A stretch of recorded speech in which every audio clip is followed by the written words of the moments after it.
We are continuing looking at justice in the Old Testament, and we're going to read today from the book of Ruth, chapter 2, which you can find on page 268 in the church Bibles.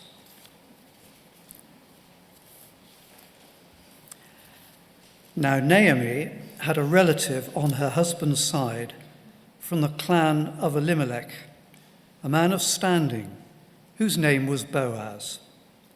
And Ruth, the Moabitess, said to Naomi, "Let me go to the fields and pick up the leftover grain behind anyone in whose eyes I find favor."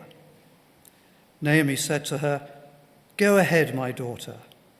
So she went out and began to glean in the fields behind the harvesters. As it turned out, she found herself working in a field belonging to Boaz, who was from the clan of Elimelech. Just then, Boaz arrived from Bethlehem and greeted the harvesters. "The Lord be with you." "The Lord bless you," they called back. Boaz asked the foreman of his harvesters, "Whose young woman is that?" The foreman replied, "She is the Moabitess who came back from Moab with Naomi. She said, 'Please let me glean and gather among the sheaves behind the harvesters.' She went into the field and has worked steadily from morning till now, except for a short rest in the shelter."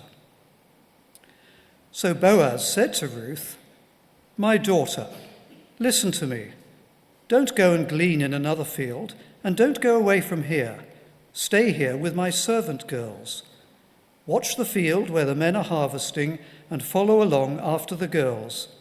I have told the men not to touch you, and whenever you are thirsty, go and get a drink from the water jars the men have filled." At this she bowed down with her face to the ground, and she exclaimed, "Why have I found such favor in your eyes, that you notice me, a foreigner?" Boaz replied, "I have been told all about what you have done for your mother-in-law since the death of your husband, how you left your father and mother and your homeland and came to live with a people you did not know before. May the Lord repay you for what you have done. May you be richly rewarded by the Lord, the God of Israel, under whose wings you have come to take refuge." "May I continue to find favor in your eyes, my lord," she said.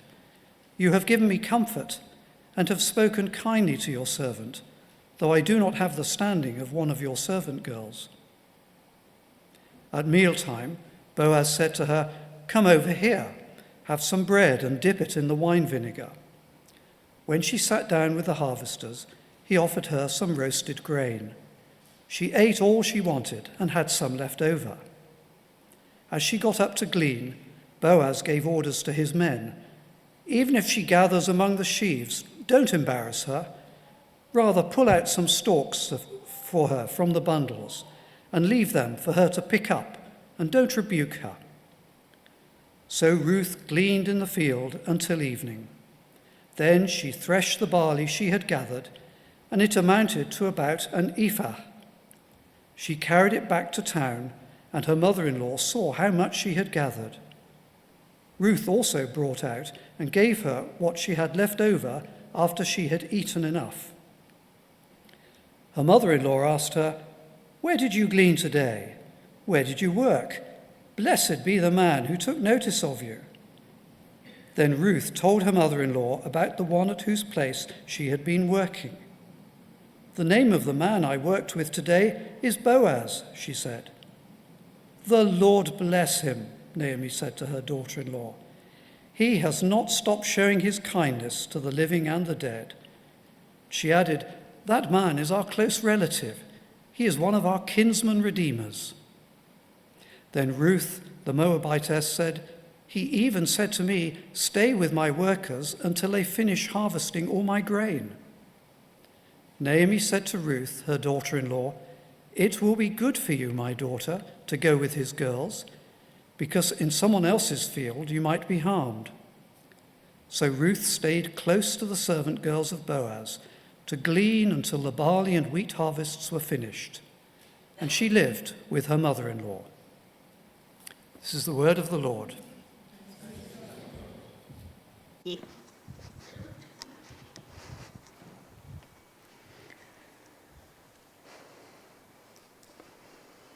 So, Lord Jesus, would you take these words and speak through them?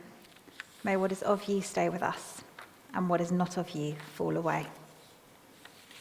Amen.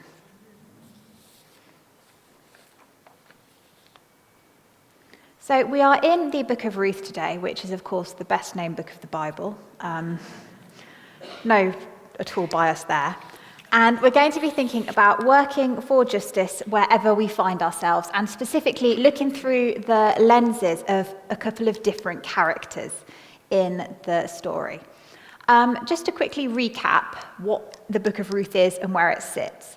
So if you want to follow along, the book of Ruth sits immediately after the book of Judges and before the book of 1 Samuel in your Bibles. That's page 268.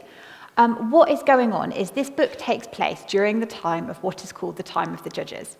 It is basically characterized by telling the story of Israel drifting, the country and people of Israel, drifting further and further away from God. And its refrain is, everyone did as they saw fit in their eyes. In other words, no one followed God's law. It's the you do you philosophy of this time. They all just did what they thought was right, and it degenerated into further and further chaos and unrest.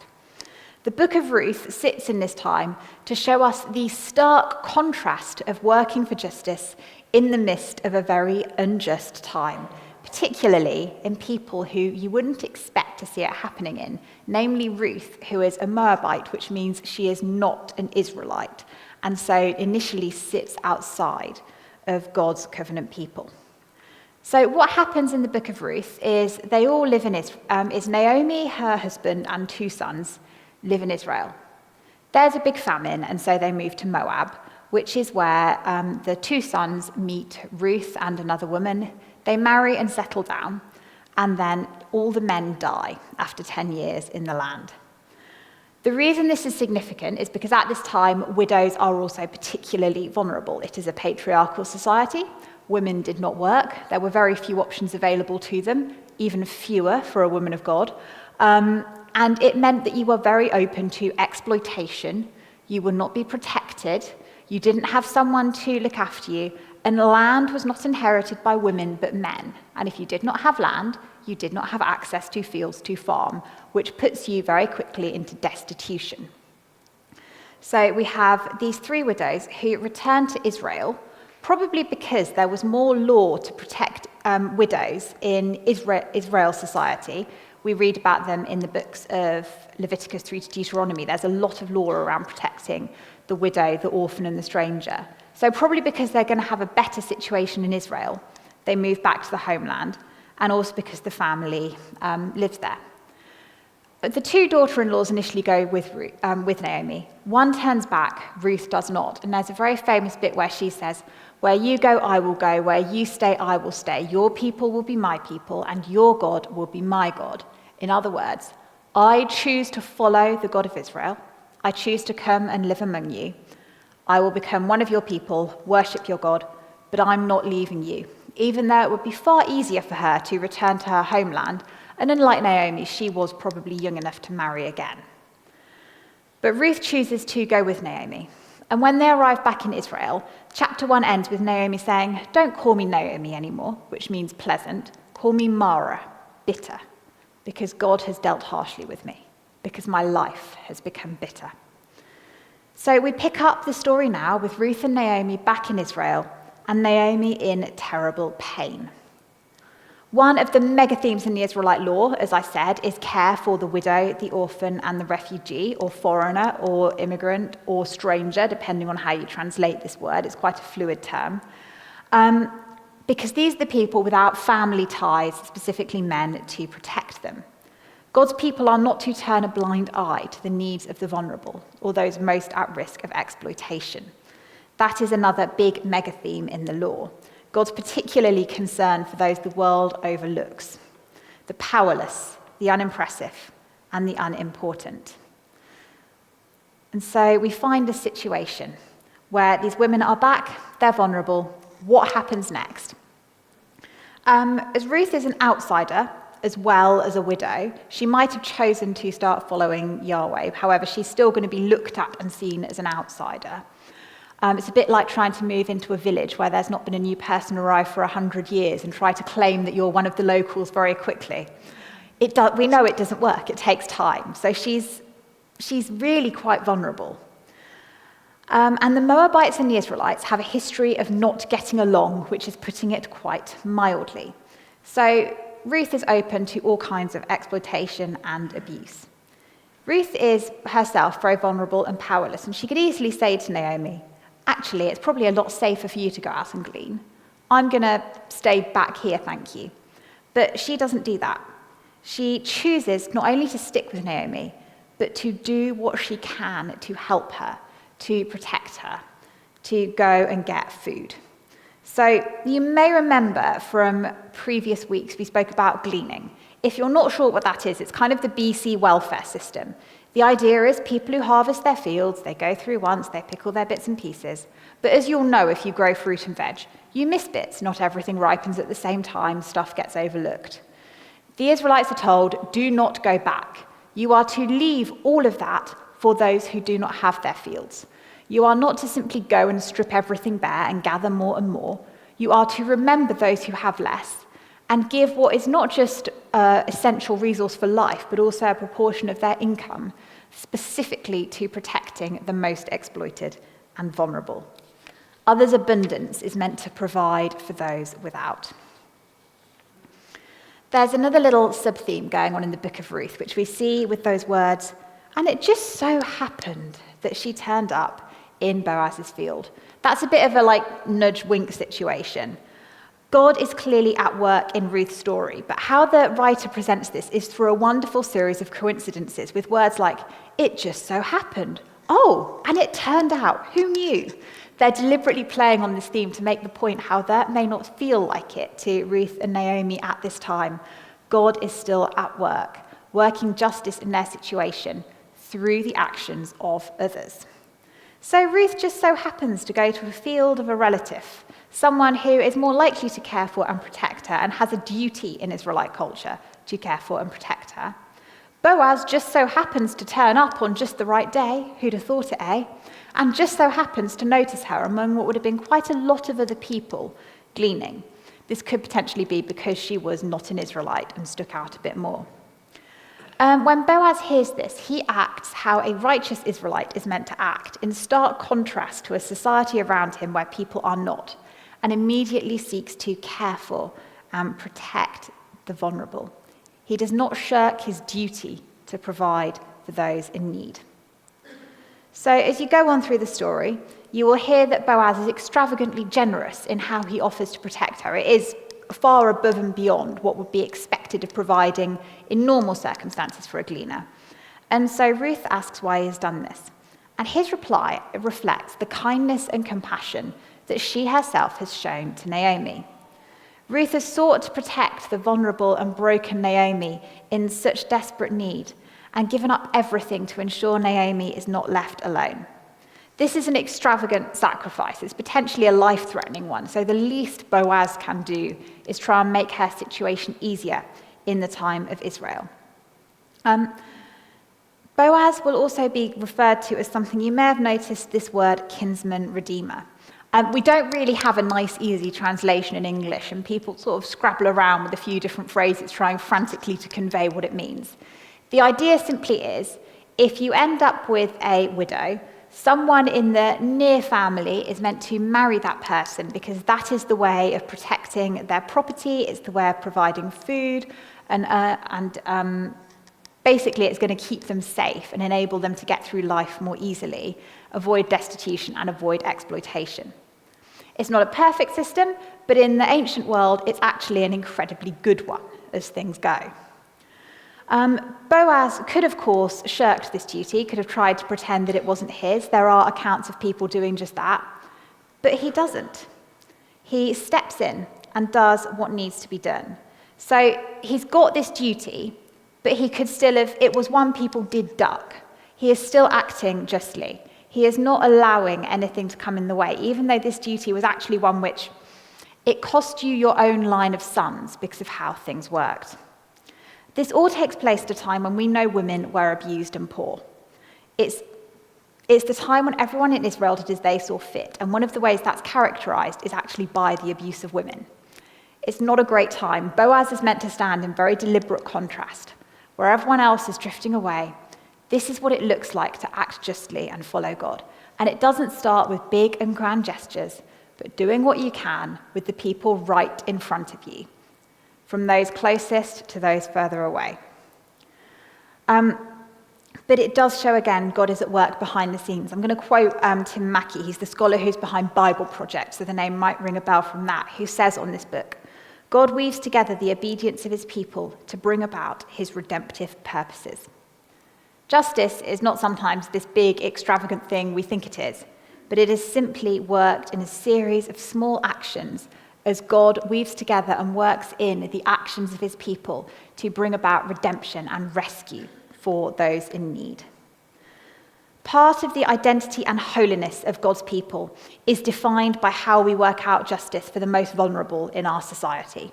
It was meant to be something Israel was known by. That will play out differently in our context. It's not something we can pick up from the law and go, great, cleaning, let's start not picking all my fruit and slap it on our society today. But the principles remain. God's people are to care for the poor and most exploited. So what does that look like? Well, it begins by insistently working for justice in whatever circumstances we find ourselves in. Ruth is widowed and desperately vulnerable. She has every reason, basically, to not do anything, to say, I'm actually the person in need, I'm the one who needs a bit of help right now. Yet she still looks for who she can serve. She seeks to live a life of justice and compassion, regardless of her circumstances. I don't know about you, but I find when things are going bad, I tend to be a bit more like Naomi. I can get wrapped up in my own grief and pain and forget about the people around me, too concerned with my own wounds to tend for someone else's. That, of course, doesn't mean that we shouldn't take care of ourselves. Of course, we should take care of ourselves, seek support when we need it, and we will, of course, experience times in life when we do just need to receive. However, that doesn't mean we shouldn't overlook everyone else all the time at the expense of that. Whilst there are times we need to receive, that is not meant to be the norm for the people of God. It is usually a place we end up in temporarily. Of course, again, I'm aware this is very circumstance dependent, so I'm not going to say as a kind of blanket rule for everyone. But there is always the challenge thrown down. What can you do where you are and in the circumstances you find yourself in? There are times when God calls us, with our wounds, to go and get to work. There's a chap called Henry Nouwen, some of you might have heard of. I don't blame you if you haven't. He once famously described the church as those who are wounded healers, because we all get a bit hurt by life along the way, don't we?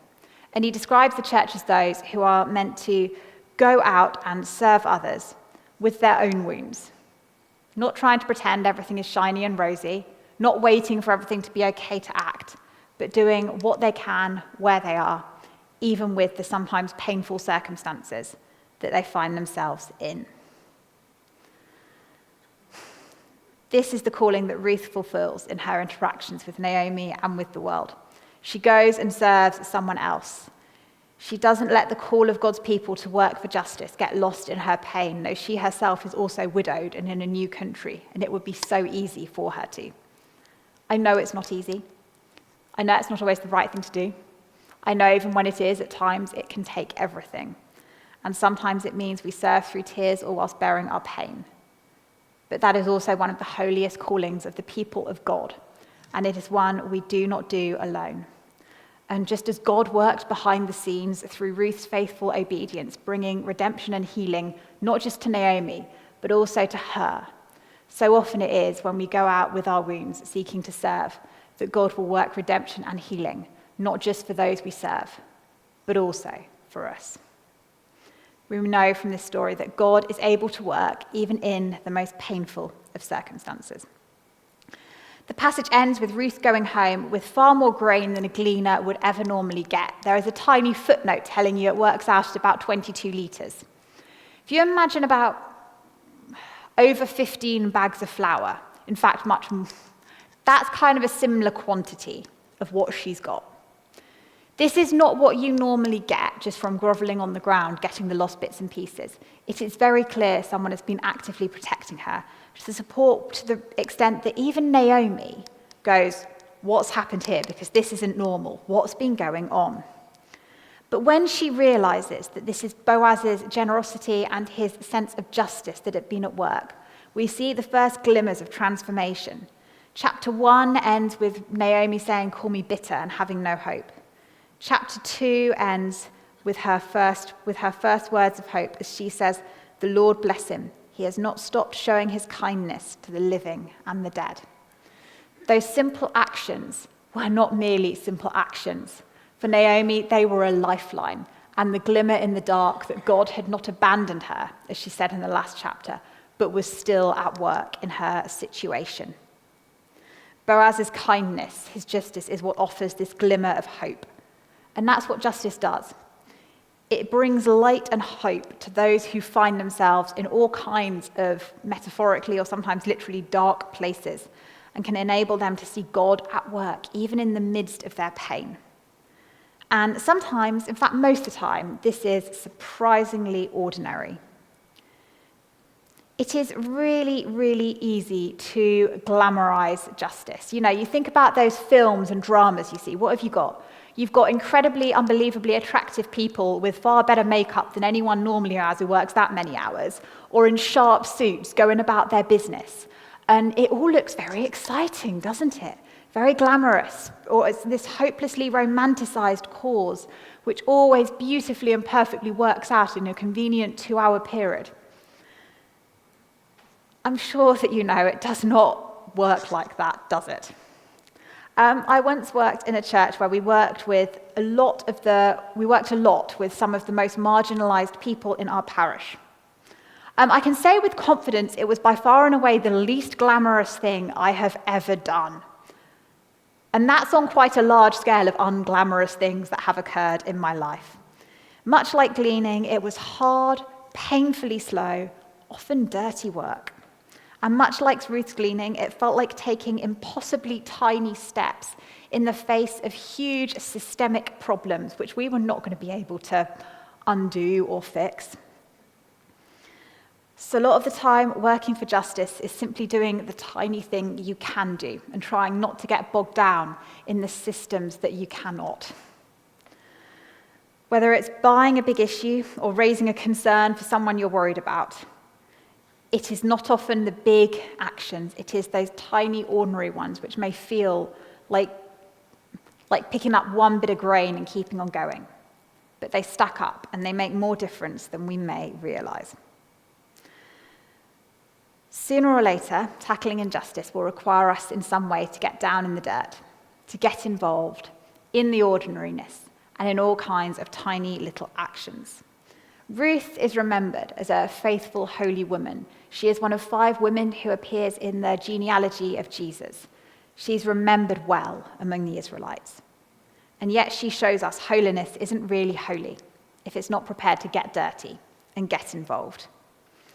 And it is when God's people do get down in the dirt, when they do get involved with even those seemingly tiny, ordinary actions, that so often the power of the gospel is unleashed. There is something about working for justice which means the power of the gospel is unleashed.